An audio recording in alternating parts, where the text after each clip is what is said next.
શ્રી ગણેશાય નમઃ. મિત્રો, ભક્તો, તમે જોઈ રહ્યા છો યુટ્યુબમાં મારી ચેનલ સત્સંગ માર્ગ રામ ભક્ત. સ્વાગત છે તમારું. આજે આપણે સાંભળીએ શિવ મહાપુરાણ.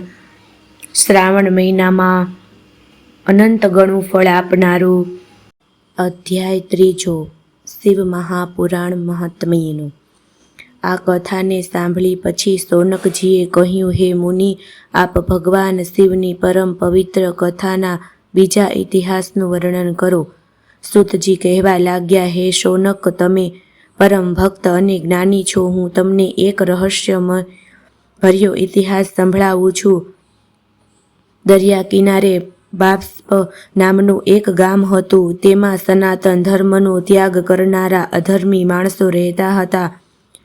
તેઓ ઘણા જ દુષ્ટ, પરસ્ત્રીઓ સેવી, વ્યભિચારી અને કપટી હતા. તેઓના જેવી જ પણ તેમની પત્ની દુરાચારી હતી. આ દુર્જનોની વચ્ચે એક બિંદુગ નામનો એક અધમ બ્રાહ્મણ પણ હતો. તે મહાપાપી અને પરસ્ત્રીગામી હતો. તેણે પોતાની પત્ની ચંચુલાનો ત્યાગ કર્યો હતો. ચંચુલા પોતાના ધર્મ ઉપર દ્રઢ રહેનારી સાધ્વી સ્ત્રી હતી.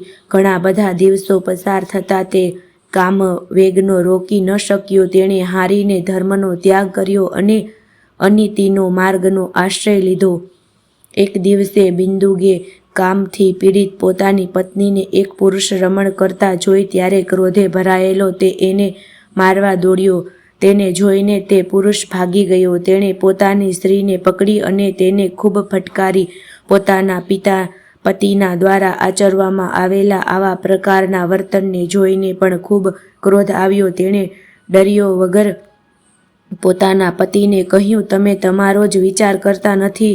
તમોએ તમારી નવયૌવના પત્નીનો ત્યાગ કર્યો છે. તમોએ મને અન્યાય કર્યો છે.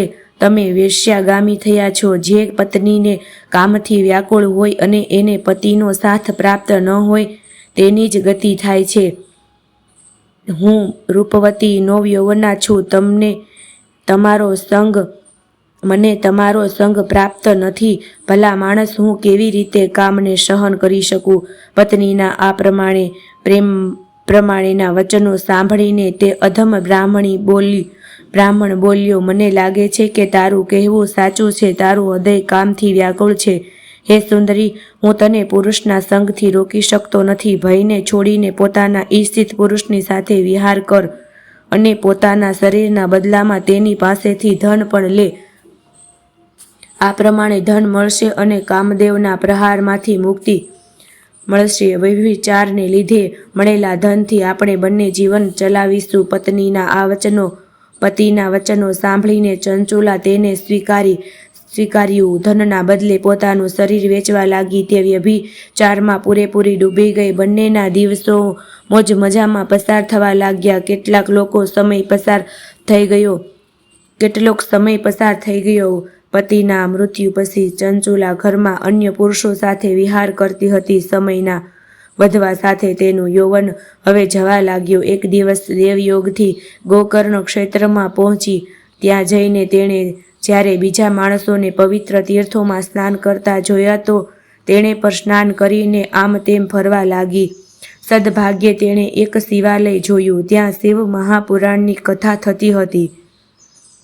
ઘણા બધા લોકો ત્યાં બેસીને કથાનું શ્રવણ કરતા હતા. લોકો તન્મય હતા. ચંચુલાએ આ જોયું.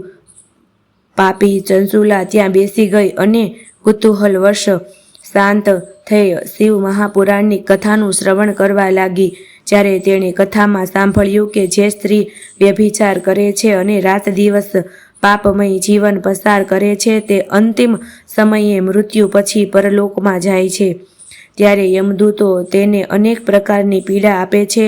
તેને વ્યભિચારણી જાણી તેની યોનિમાં લાલ ચોળ લોઢાના સળિયા નાખે છે. આ સાંભળીને ચંચુલાનું ધૈર્ય ચાલ્યું ગયું કે પરલોકનો ભયથી કાપવા લાગી. જ્યારે કથા સમાપ્ત થઈ અને શ્રોતાઓ ઉઠીને પોતપોતાના ઘરે ચાલ્યા ગયા ત્યારે તે કથાકાર બ્રાહ્મણની પાસે ગઈ.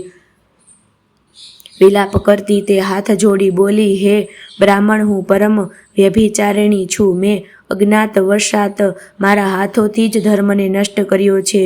યૌવનના મદથી મદાંધ બનીને મેં ધન લાભ કરતા પર પુરુષોની સાથે નિરંતર સમાગમ કર્યું છે. આજે આપની આ પવિત્ર કથાને સાંભળીને મને જ્ઞાન ઉત્પન્ન થયું છે. હું મોટું પાપ કરનારી છું. હવે કેવી રીતે મુક્તિ મેળવી શકીશ? વ્યભિચારને કારણે મને ક્ષણિક સુખની પ્રાપ્તિ થઈ શકે, પરંતુ નિશ્ચિતપણે પરલોકમાં મારી માઠી વલે થવાની છે. હે ભાઈ, આપ પાપીની એવી મારી ઉપર દયા કરો અને મને મારા ઉદ્ધારનું સાધન બતાવો. હું આપને ચરણે છું. અધ્યાય સંપૂર્ણ. શ્રી શિવાર્પણમસ્તુ.